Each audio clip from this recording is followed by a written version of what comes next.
Narito tayo ngayon upang matunghayan ang nakakakilig, napaka-sweet at talaga ng mga nagtitrending na istorya ni Kuya Arjon at ni Ate Angelica. Sa pagpapatuloy ng ating istorya ay pumunta muli si Kuya Arjon sa bahay nila Ate Angelica sapagkat namimiss niya na nga ang dalaga. Noong araw naman na yon ay wala na ring pasok si Ate Angelica at tutulong na lamang siya sa kanyang papa sa paggawa ng kanilang mga kakanin na ibinibenta nila.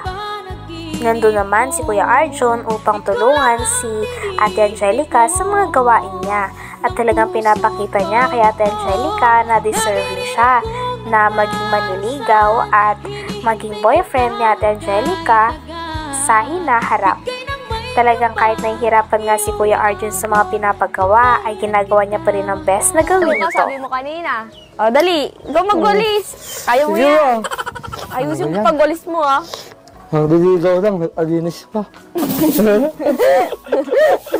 Para ka naman babae magwalis. Oo. Hindi ka man marunong. Marunong nga ako magwalis, no? Parang hindi naman nadadala yung kalat. Ano ba yan? Oo. Marunong ako magwalis. Oo. Hindi ka magwalis sa inyo? Hindi kasi, kita mo na lang, walis ting-ting. Oh, no!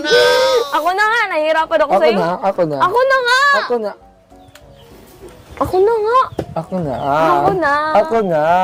Ako na. Kisang kita. Subukan mo bugtin sa Joke lang. Hello. Alam mo, lalaki daw ito nag-a-adjust. Kasi pang babae yan eh. Kaya dapat ako babae. Parang ako naman yung niwawalis mo. Hindi naman yung kalat. Sorry. Alis nga ako bawalis. Sorry ka. Kasi, walang dastan eh. Ay, matulong. Di naman inaayos. Ha? Maraming ang ginawa si Kuya Arjon para kay Ate Angelica. Una ay nagwalis siya nang sa ganun ay hindi na mahirapan si Ate Angelica at ngayon naman ay tumutulong siya sa paghuhugas at sa pagbabalat ng mga ginagawa nila Ate Angelica. Talagang kahit nahihirapan si Kuya Arjon ay tinutulungan niya pa rin ang dalaga para mapasaya ito. Hindi kasi ako makaupo. Yung buto? Oo. Oh, nagalatok. Oo, nagalatok yung ano ko. Saan nautot ako? Ah, nautot. Ay, tayo sa atos ko. Nalulungkot ka sa harap. Tayo sa atos ko. Tayo. Ay, wow! Sapatos mo talaga inaalala mo. Oo, siyempre. Masaway ka. Nagulan na. Ito sarap kainin. Nakain nga ng kanggos eh. Hilaw? Sige nga, kainin. Sige, tata. Bago talaga sila tatay. Wait lang, atos daw ako. Baka masugatan pa kamay mo. Matalas yung iraidan. Ha? Matalas. Isa lang. Mamaya na. Hay nako, ayos lang yan. Ayos lang kahit masugatan. At least, hindi naman masugatan yung uso ko. Oo. Hindi mo ata dito kumain na naman ulit. Para mo. Saway ka. Uy, ma-erade yung kamay mo. Ow! Saway ka.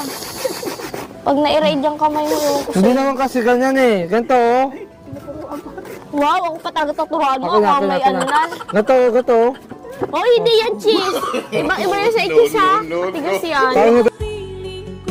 Tinulungan din ni Kuya Arjon si Ate Angelica sa pag-iinit o pagluluto ng dahon ng saging na paglalagyan ng produkto nila.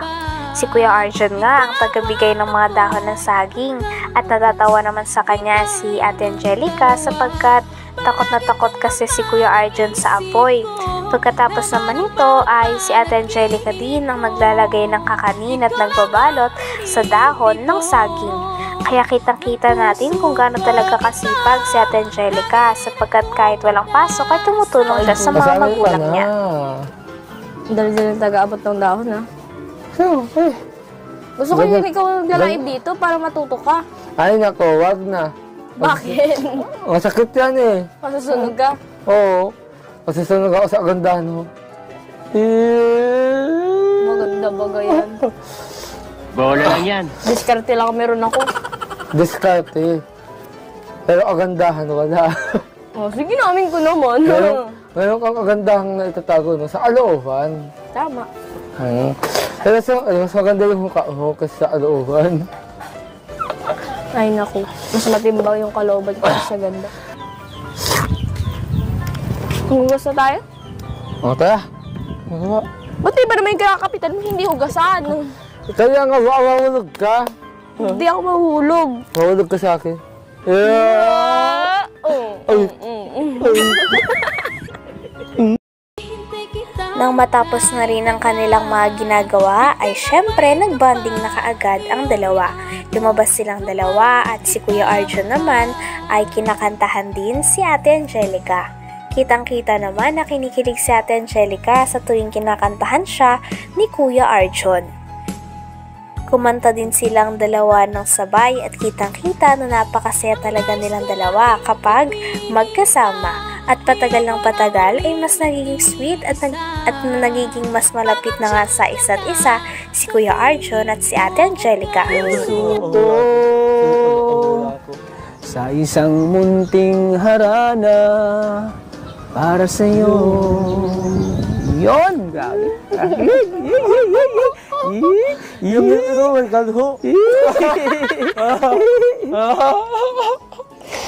Joke lang. Oh, Arjun, anong kanta ang inalay mo kay ang inalay mo kay Angelica? Anong kanta?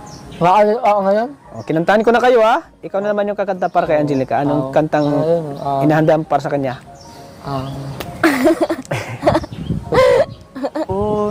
Hahayaan na lang silang makandaraan namang ligaw sa'yo. Idadaan na lang kita sa awitin ko ito. Sabay ng tutog ng gitara. Sa huling parte naman ay kinausap naman ni Kalingap Tata si Ate Angelica at si Kuya Arjun. At talagang napaka-sweet nga ni Kuya Arjun sapagkat dahil nangihina ang loob nun ni Ate Angelica ay hinag niya ito. Napakadaming fans nga ang kinikilig sapagkat alam na alam ni Kuya Arjun kung paano patahanin at i-comfort si Ate Angelica.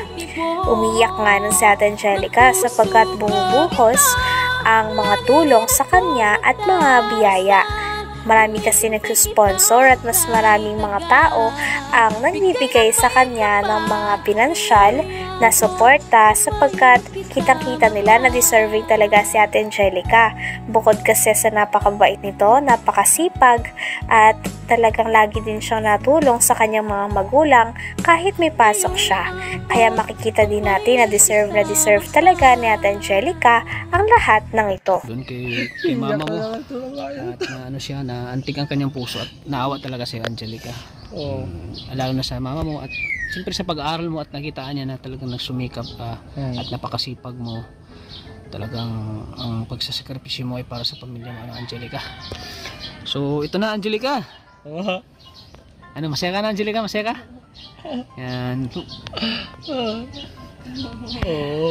Ano mo? Bakit ang ayakap ka sa akin? Yakapin mo, Angelica.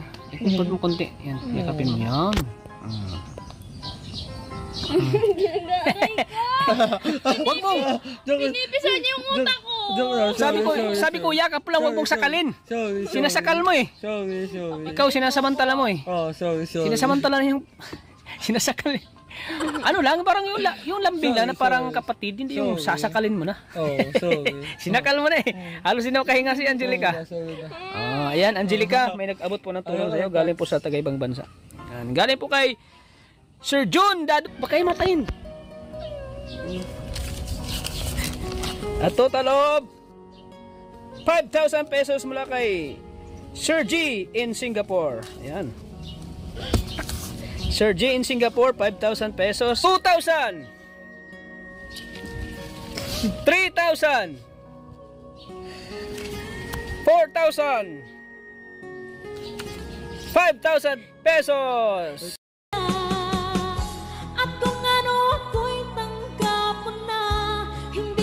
Hanggang dito na lamang muna ang ating nakakakilig, napaka-sweet at talaga namang natitrending na love story ni Kuya Arjun at ni Ate Angelica.